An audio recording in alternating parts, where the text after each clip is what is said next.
చేస్తాను, ఓట్లు వేసినా వేయకపోయినా మీరు ప్రజలు మాకు ముఖ్యం అంటున్నారు ఆయన. ఒక పక్క ఇటు చూస్తేనేమో రాప్తాడు నియోజకవర్గంలో జగన్ గారు ఎక్కడికక్కడ అభివృద్ధి సంక్షేమ పనులతో హడావుడిగా ఉన్నారు. ఈ నెలలో కొన్ని వదలాల్సి వస్తుంది. డిఎస్సి ఉంది అందులో ప్రథమంగా. ఎలా అనిపిస్తుంది ఇవన్నీ? ఎలా అనిపిస్తుంది 10 నెలల్లో కూడా కొంచెం ఊపందుకున్నాయి ఆ పనులతో పాటు అనేక అంశాలు? కొంతవరకు పొందుకున్నాయండి. తర్వాత డిఎస్సి మరి వాయిదాలు వేసుకుంటూ వస్తున్నారు. మార్చి నెలాఖరు అన్నారు, ఏప్రిల్ ఫస్ట్ వీక్ అన్నారు, సెకండ్ వీక్ వచ్చేస్తుంది. మరి అది వచ్చేదాకా నమ్మకం లేదు. ఒకవేళ వీళ్ళు నిజంగా ఇచ్చినా వాళ్ళు చదువుకోవడానికి టైం ఏది? జూన్లో అంటున్నారు. జూన్లో అంటే మరి అడావడిగా చేస్తే వాళ్ళకి కొంత టైం ఇవ్వాలి కదా. ఒక నెల 15 రోజులు టైం ఇవ్వాలిగా. ఏం రాస్తారు? ఇప్పుడు ఎంత కష్టపడ్డారు. కొంతమంది ఏమో ఇంకా నోటిఫికేషన్ రాలేదు కానీ నెగ్లెక్ట్ చేసేవాళ్ళు ఉంటారు. అందు గురించి ముందుగానే ఇచ్చేది ఏదో ముందుగానే ఇవ్వాలి, లేదా అన్నీ రెడీ చేసుకున్న తర్వాత ప్రకటించాలి.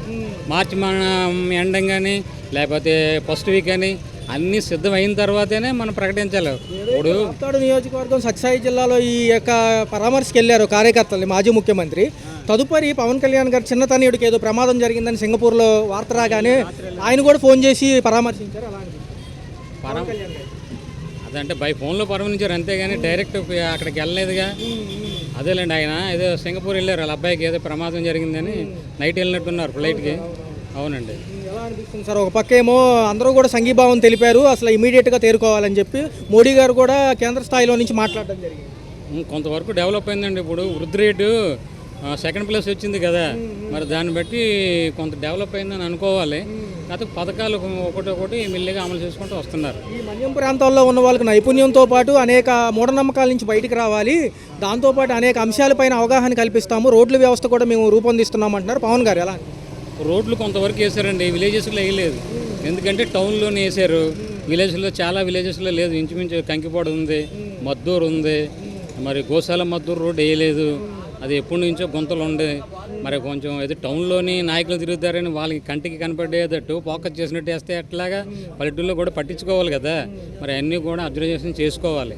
ప్రభుత్వ యంత్రాంగం ఏదైతే ఉందో అఫీషియల్గా లాపరంగా వెళ్తే పర్లేదండి, కేసులు ఇప్పుడు ఆల్రెడీ మేము పడుతున్నాము, కానీ చంపడం అనేది ఎంతవరకు న్యాయం కార్యకర్తలని జగన్ గారు నిన్న సభా సమావేశంలో అంటున్నారు. ఏదైతే మేము వచ్చేది ఇంకో 3 ఏళ్ళు మట్టుకే ఉందంటున్నారు. రాజకీయం ఎట్లా ఉంటుందంటే వాళ్ళే కొట్టుకుని ప్రతిపక్షం మీద పెట్టచ్చు. అది నిజం ఎట్లా అనేది ఆ స్పాట్లోకి వెళ్ళి దానికి ఒక కమిషన్ వేసి నిర్ధారించని కానీ ఏం చెప్పలేం. అంతే కదండి. ఇప్పుడు వాళ్ళే చేశారని అంటున్నారు, ఏమో వీళ్ళే చేసుకున్నారేమో ఎవరో తెలుసు అనే అవకాశం ఉంది కదా. దానికి ఒక కమిటీని వేసి ఆ కమిటీ నిగ్గు తేల్చిన తర్వాత నిజం బయటకు వస్తుంది. కానీ దాన్ని మామూలుగా మనం అంచనా వేయలేం. ఏది నిజం ఏది అబద్ధం అనేది మనం చెప్పలేం ఎవరం కూడా. కొంతవరకు కూడా ఈ పోలీసుల యంత్రాంగం మరీ గవర్నమెంట్కి సపోర్ట్ చేసి అలా మాటలు వినడం ఎంతవరకు సమంజసం అంటున్నారు ఆయన? లేదులేండి, ఎందుకంటే ఇది వరకు ఆయన జగన్ గారు ఉండగా ఆయనకు సపోర్ట్ చేశారు, అలాగే వీళ్ళకి చేస్తున్నారు అనుకోవడం పొరపాటు. అది లా ప్రకారం పోతారు కానీ వాళ్ళు కూడా చేయరు కదా. ఎందుకంటే ఇప్పుడు ఈయన చెప్పినట్టు అంటే గతంలో ఐపీఎస్ ఆఫీసర్ ఎవరో రామచంద్రన్ ఎవరో ఉన్నారు డీజీపీ, ఆయన రానివ్వలేదు కదా చంద్రబాబు గారు. ఆ పరిస్థితి వీళ్ళకి వస్తుందని వీళ్ళు భయపడతారు అంతే తప్ప ఆయన అనుకున్నది నిజం కాదు. ఎలా ఉంది సార్? గ్యాస్ సిలిండర్కి 50 రూపాయలు పెరిగింది, దాంతోపాటే విద్యుత్ ఛార్జీలు అంటున్నారు, ఒక పక్క ఏమో పెట్రోల్ ఛార్జీలు 2 రూపాయలు పెరిగింది. పెట్రోల్ ఛార్జీలు పెరిగిందంటే వినియోగదారుల మీద ఉండదు భారం అని చెప్పేశారు పెట్రోల్ గురించి. ఇంకా గ్యాస్ అంటారా, గ్యాస్ కొంతమందికి సబ్సిడీ ఉంది. ఇది వరకు ఏం జరిగేదంటే ఎంప్లాయీస్కి కూడా మోడీ గారు ఉండగా సబ్సిడీ ఇచ్చారు, ఇప్పుడు అది లేదు. ఇప్పుడు వీళ్ళు కూడా ఓటేస్తున్నారు కదా, ఎంప్లాయీస్ కూడా ఓటేస్తున్నారు. మరి వాళ్ళకి ఎందుకు కొన్ని పథకాలు ఎలాగా వర్తించడం లేదు. మరి ఇది వరకు ఒకప్పుడు ఎంప్లాయీస్కి వర్తించిన సబ్సిడీ ఇప్పుడు ఎందుకు వర్తించలేదు అనేది వాళ్ళ మనసులో కూడా ఉంటుంది. ఇంకా గ్యాస్ గురించి వదిలేస్తే ఇంకోటి ఏదో రోడ్లు అన్నారు, రోడ్లు చెప్పాను, అది టౌన్లో వేస్తున్నారండి, వేరే చోట వేయడం లేదు. ఇంకోటి ఏదో అడిగారు ఇప్పుడు మీరు. ఏదైతే మన్యం ప్రాంతాల్లో కూడా సుశాలమైన రోడ్స్ వేస్తారు. మన్యం ప్రాంతంలో రోడ్లు వేయాలని వాళ్ళు డెవలప్ చేయాలండి. మన్యంలో వాళ్ళ ప్రజల్ని డెవలప్ చేయాలి, వాటి అన్నది వాళ్ళకి తెలియజేయాలి. ఇప్పుడు ఏదో గంజాయి పండిస్తున్నారు, వాళ్ళకి ఏదో పండిస్తున్నారు, వాళ్ళకి ఏదో మీకు ఇంత ఇస్తామని బట్టి వాళ్ళు తప్పు చేస్తున్నారు. తప్పు అని తెలుసు వాళ్ళని ఎడ్యుకేట్ చేయాలి. వాళ్ళకేమో అది అరకు కాపీ అని పెట్టారు, అది పండిస్తున్నారు, అందులో మెలకులు చెప్తున్నారు. అలాగే వాళ్ళని ప్రత్యేకమైన శ్రద్ధ ఐటీడీఏ ఉంది కదా, ఐటీడీఏ వాళ్ళు శ్రద్ధ తీసుకుని వాళ్ళు డెవలప్ చేయాలి. దాని మీద అబ్జర్వేషన్ ఏంటంటే మంత్రి, దానికి సంబంధించిన మంత్రి ఎవరున్నారో ఆయన చూసుకోవాలి. అట్లా అయితే డెవలప్ అవుతుందండి. జనరల్గా కాదు, వాడి మీద కూడా ఏడుస్తున్నారు. వీళ్ళు వచ్చే ఏదో చేస్తారు చెందుతారు అనుకున్నారు, వీళ్ళు ఏం చేశారు? ఇప్పటికి ఎంతసేపు ఆడు ఎగదెంగాడు ఆడి దగ్గర డబ్బులు ఆడు అప్పు చేశాడంటే ఏదో సంపద సృష్టిస్తాము, పీకేస్తాము, లాగేస్తాం అన్నారు. మరి ఏం పీకారు ఇప్పుడు? ఒకసారి మాజీ ముఖ్యమంత్రి గారు జనంతో మమేకమవుతున్నారు. నిన్న పాపం రాప్తాడులో జరిగిన అన్యాయం ఘటన పోలీసులు వాళ్ళ కొమ్ము కాయడం ఎంతవరకు సంబంధించి? తప్పేగా మరి అది. చంపేశారు కదా వ్యక్తి. అలా చేయొచ్చా? ఇవాళ ఇగో నువ్వు ముఖ్యమంత్రి అయితే నీకు చేస్తున్నారు, నేను ముఖ్యమంత్రి నాకు చేస్తున్నారు. కానీ వాళ్ళ డ్యూటీ ఏంటో వాళ్ళు చేయట్లేదుగా. పక్క కేసులు చూస్తున్నాం, ఓకే, అలాంటి ఏదైనా అఫీషియల్గా ఉండాలి కానీ చంపేయడం కంప్లీట్గా వన్ సైడ్ చేయడం కరెక్ట్ కాదుగా. కార్యకర్తలను చంపేస్తారా మరి? చంపేస్తారా? అదే దారుణం కాదా? ఎవడన్నా చేస్తాడు ఆ పనులు? మరి అందుకే అన్నాడు ఆయన. ఎలా ఉందన్న, ఈయనేమో ఏంటి మన్యం ప్రాంతాల్లో తిరుగుతున్నారు, అన్నీ చేసేస్తామన్నారు. సాధ్యమే? ఏం చేశారు? ఏం చేస్తారు? రోడ్లు వేస్తాము, తదుపరి మంచి విద్యా వ్యవస్థను అక్కడ రూపొందిస్తామంటున్నారు పవన్ కళ్యాణ్. ఆల్రెడీ 92,000 కోట్లు ఖర్చు పెట్టాడు జగన్ ఆ మన్యం ప్రాంతానికి. ఆ విషయం తెలుసా? అది ఎవరు చేసింది చెప్పుకోలేక వీళ్ళు ఇలాగ అయిపోయారు వైసీపీ వాళ్ళు. ఆ మన్యానికి కూడా 92,000 కోట్లు ఖర్చు పెట్టాడు జగన్మోహన్ రెడ్డి. ఏం ఖర్చు పెట్టలేదంటే ఎలా కుదురుద్ది? తదుపరి ఎలా ఉంటుందన్న? అయితే సార్ మళ్ళీ వచ్చేది మేమే, ఈ పోలీసులు అన్యాయం మేము ఎన్నో భరించము, ప్రభుత్వం వచ్చాక బట్టలోడ తీసి రోడ్డు మీద కూర్చోబెడతాం. బట్టలోడ తీయటం అనేది కరెక్ట్ కాదులే, కానీ మామూలుగా అయితే అది కరెక్ట్ కాదు. పోలీసులు కూడా వాళ్ళ డ్యూటీ వాళ్ళు చేసుకోవాలి. వాళ్ళు సక్రంగా ఏది న్యాయమో కొన్ని వినాల్సి వస్తే ఏదో వినాలి. కానీ ఒక సామాన్య మానవుడికి అన్యాయం జరుగుతుంటే పైనోడు ఎవడో ఫోన్ చేసి ఆడి మాటలు వింటాం ఏంటి? నిన్న ఏదైతే పవన్ కళ్యాణ్ గారు చిన్న తనయుడికి ఏదో ప్రమాదం జరిగితే కూడా ముఖ్యమంత్రి గారు, మాజీ ముఖ్యమంత్రి గారు ఫోన్ చేశారు. ఎంతమంది స్పందించారు? అలాంటి వాళ్ళు కొన్ని వందల మంది చచ్చిపోతున్నారు పిల్లలు. మరి ఫుడ్ పాయిజన్ అయ్యి కానీ అనారోగ్యాలతో కానీ ఎవరు పలకరిస్తున్నారు? గురుకుల పాఠశాలలు కానివ్వండి, స్కూల్స్ కానీ బాగుండేవి, ఇప్పుడు అసలు పట్టించుకోవట్లేదు. ఎందుకు ఎవరు పట్టించుకోవట్లే? అసలు ఆ పిల్లలకి ఇయర్లీ స్కూల్ స్టార్ట్ అవుతున్నాయి అంటే సాక్సులు, షూలు, బట్టలు, బెల్టు, టై, వాళ్ళకి వారానికి మెనో, ఏ రోజు మెనో. మరి ఇవన్నీ ఎవరిస్తున్నారు? ఎవడన్నా ఇస్తున్నాడా? 15,000 రూపాయలు క్యాష్ ఇచ్చేవాడు ఎవడిస్తున్నాడు? ఎవడికి ఇస్తున్నారు? తల్లికి వందనం అంటున్నారు, మరి అవుతుందో లేదో. ఏదో అయినప్పుడు చూద్దాం. ఆ తల్లికి వందనం, నాన్నకు వందనం అన్నీ చేస్తాడు. డబ్బుల్లో జగన్ అప్పు చేస్తాడు, డబ్బుల్లో జగన్ అప్పు చేస్తాడు. ఎక్కడి నుంచి ఎన్నాళ్ళు ఆడి పేరు చెప్పుకుంటారు? ఇంకా సంవత్సరం అవుతున్నా కూడా జగన్ గారి పేరే చెప్తారు ఆ సంవత్సరం కూడా. మరి వీళ్ళేది నేను సంపద సృష్టిస్తాను, నేను పీకేస్తాను, లాగేస్తాను అనేవాళ్ళు లేదు. కేసులు రాస్తున్నారు కదా సంపద సృష్టిస్తామంటే మన హెల్మెట్లు లేకపోతే కేసులు రైటు. వెనక కూర్చున్నవాడికి కూడా కేసులు అంట. వెనక కూర్చున్నవాడికి కూడా హెల్మెట్ లేకపోతే కేసులు అంట. ఎప్పుడు చూడాల. మరి అప్పుడు జనం తిరుగుతానే ఉన్నారు, అప్పుడు జనం నడుస్తూనే ఉన్నారు, తిరుగుతున్నారు. ఎవడు టైం వస్తే ఆడు వెళ్ళిపోతాడు. నానా ఎవరు రాజకీయ నాయకులైనా దోసుకోవడమే, ఎవరు ప్రజల కోసం పాటుపడాలి అని ఉండదు.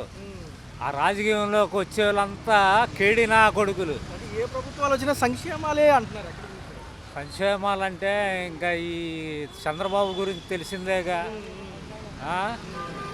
ఏ సంక్షేమ పథకాలు రావు. ఏదంటే ఆ బెత్తం తీసుకొని ట్యూషన్ చెప్పినట్టు చెబుతాడు. ఈ నది అనుసంధానం, నా బొత్స అనుసంధానం. పోలవరం అంటున్నారు, అవుతుందంటారు? పోలవరం అంటాడు. ఈ పోలవరం ఇంకా 47 దాకా సాగిద్ది పోలవరం. ఇప్పుడల్లా ముగింపు అవ్వదు. ఈ రాజకీయం అనేది అటు ఇటు తారుమారు చేస్తారు. ఈడొచ్చాడు ఆడు దోసుకుంటాడు, ఆడొచ్చాడు ఈడు దోసుకోవటమే, కానీ ఈయన ప్రజలకు ఉపయోగపడేది ఏముండదు. వాళ్ళు ప్రజల్లో తిరుగుతున్నారు, వీళ్ళు ప్రజల్లో తిరుగుతున్నారు. ఎవరు తిరుగుతారు నాన్న? కొద్దిగా ప్రజల్ని మబ్బు పెట్టాలి, అట్రాక్షన్ చేయాలిగా. అందుకని కొద్దిగా అటు ఇటు తిరుగుతున్నారు. ప్రజల్లో తిరగడం అంటే ఆ ప్రజల దగ్గరికి వెళ్ళి వాళ్ళ బాధలు కష్టాలు చూడటం అనేది ఎవడు చేయడు. ఏదో టూర్కి వెళ్ళినట్టుగా అటు ఇటు వెళ్ళి, అదే మొన్న మన్యం జిల్లా టూర్కి కూడా వెళ్ళారు ఈయన. అరకు జిల్లా టూర్కి వెళ్ళి అడవులు చూసి అటు ఇటు సరదాగా తిరిగి రావడం అయినా వాళ్ళు ఏం చేయరు. వీళ్ళు ప్రజల దగ్గరికి వెళ్ళటం అనేది అసంభవం. గెలిచినాక ఆడేవాడో ఈడేవాడో గొర్రెల మంద అని అంటూ తీసేస్తారు. అన్ని చేసేస్తామంటున్నారు 4 ఏళ్ళు. ఏం చేయరు నాన్న. టైం పట్టిద్ది అంటారా? చాలా టైం. రావట్లేదండి, కరెంటు బిల్లు వస్తుందని. మేమిద్దరం ఇంటి దగ్గర ఆరోగ్యాలు బాగు మా కొడుకు మీదే ఆధారం మేము. అయ్యో మేడం, పథకాలు కూడా ఏం రావు. వస్తుందని పింఛన్ కూడా రాయట్లేదు. హార్ట్ ప్రాబ్లం ఉంది, లివర్ ప్రాబ్లం అన్నీ ఉన్నాయి ఆయనకి. మరి ప్రాబ్లం నానా మాకు ఇదివరకు కరెంటు ఫ్రీయే, ఇప్పుడు కరెంటు బిల్లులు ఆలే పెంచారుగా, కరెంటు ఎక్కువ వస్తుంది.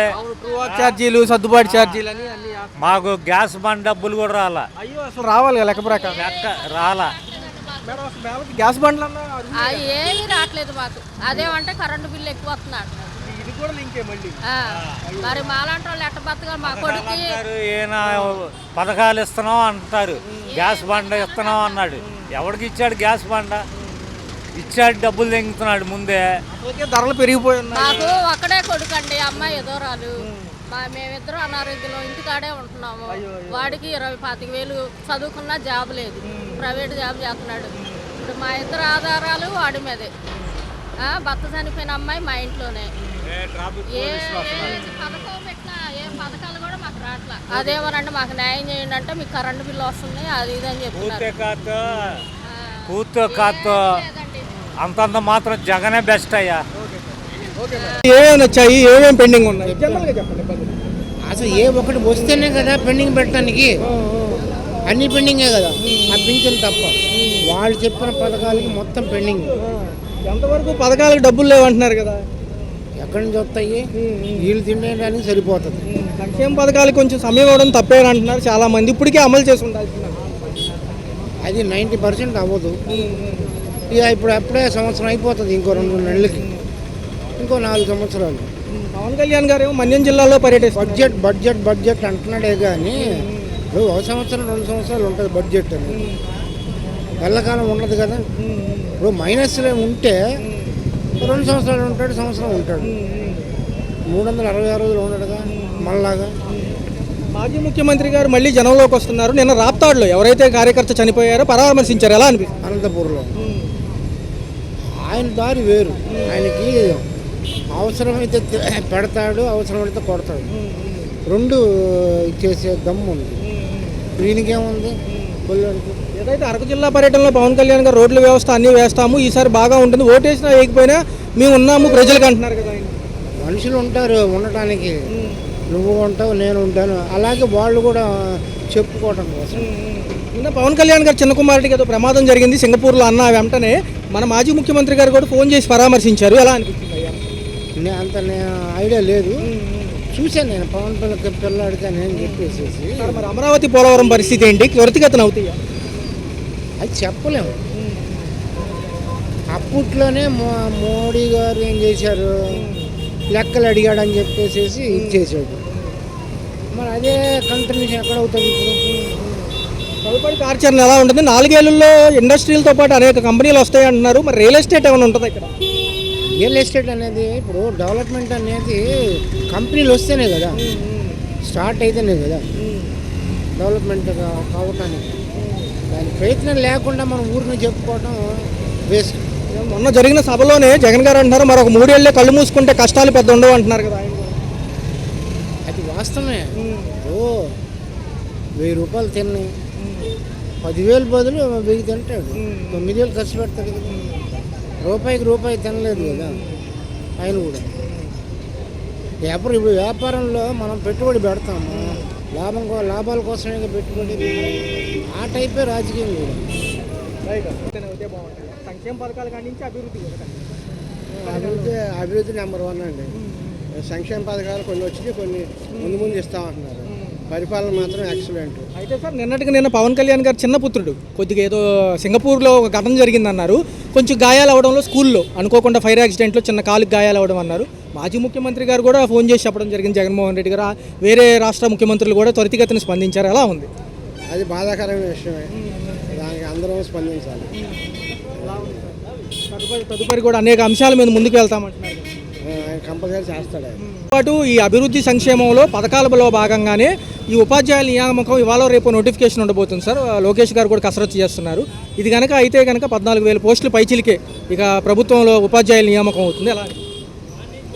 అవన్నీ కామన్ అండి, ఈ ప్రభుత్వంలో కంపల్సరీ జరుగుతాయి. దానికి స్పందించాల్సినంత ఏమన్నా అదైతే నెంబర్ 1.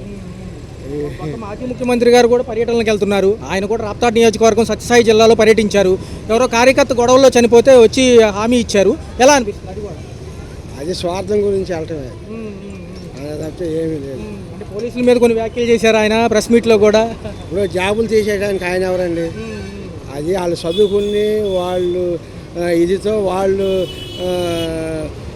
ఇంటర్వ్యూలకు అటెండ్ అయ్యి టెస్టులు రాసి ఉద్యోగాలు తెచ్చుకున్నారు. ఆ ఉద్యోగాలు ఆయన చేయడానికి ఆయన ఎవరు? పక్క మన్యం జిల్లా అరకులో కూడా అండి ఆ ఉద్యోగాలు ఆయన చేయడానికి ఆయన ఎవరు? చేయకూడదు కదా. పవన్ కళ్యాణ్ గారు అరకులో కూడా వెళ్ళారు సార్. అడవి తల్లి బాట అని చెప్పి ప్రోగ్రాం పెట్టారు మొన్న. ఎలా అనిపించింది?